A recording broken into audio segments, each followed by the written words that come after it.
I love nuclear waste, and I'm not the only one. You would too if you understood just how much benefit it brought to society and the environment. For someone who has been in the field for over 18 years, I get asked the question, what about the waste? All the time. There are generally two ways that I see this question answered.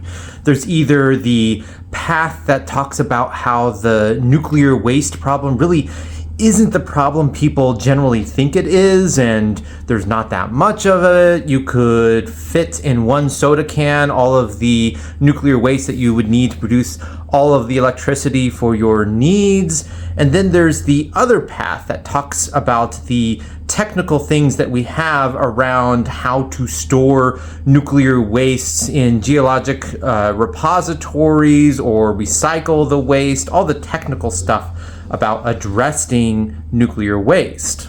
Now, these different ways of talking about nuclear waste have their advantages and disadvantages. The one that talks about how it's not really the problem people think it is, while factual, can seem to be dismissive of people's concerns. The other method can kind of have a backfire effect.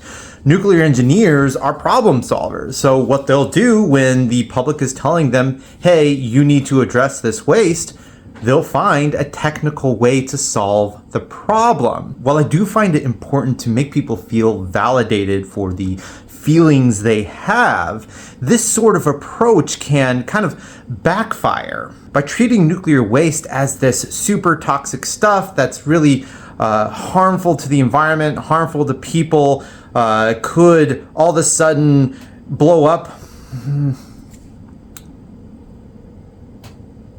By creating these technical solutions to nuclear waste, what can happen is people will see all of these technical solutions like geological repositories that make sure that nuclear waste is out of the touch of humans for 10,000 years.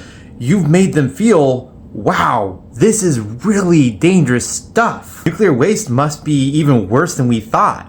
While I believe both of these approaches are extremely important when it comes to communicating about nuclear waste, there is a third approach that I feel is underutilized, and that is taking pride in nuclear waste, loving nuclear waste. When I see a cask of used nuclear fuel or a tiny replica of a uranium pellet that's life-sized, I think about the massive amounts of electricity produced that provide tons of benefit to humanity, bringing people out of poverty.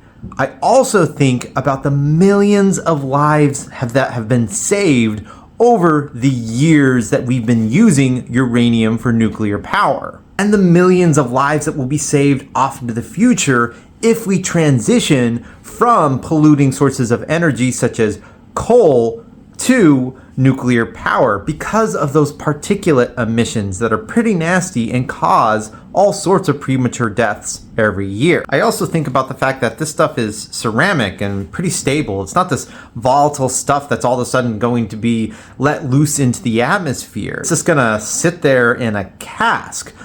Unlike other sources of polluting energy that they put their hazardous waste right up into the air, into the atmosphere, and into our lungs. Our lungs and the environment are the repository for the waste from these polluting sources of energy. Nuclear energy is required to take responsibility for all of its waste. If all the other sources of energy treated their hazardous waste like nuclear energy does, we wouldn't have climate change. So we should be proud of our nuclear waste, like the Netherlands. Instead of hiding their waste behind this inaccessible place with razor wire and armed guards, they actually show it off to the public in an art museum. And I hope to one day visit because this place is really cool.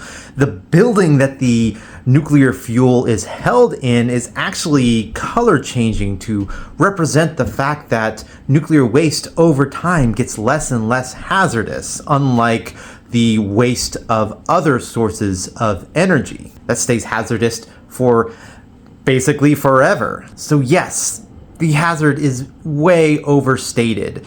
And yes, we have all sorts of technical solutions, but also we should teach people that we love our nuclear waste.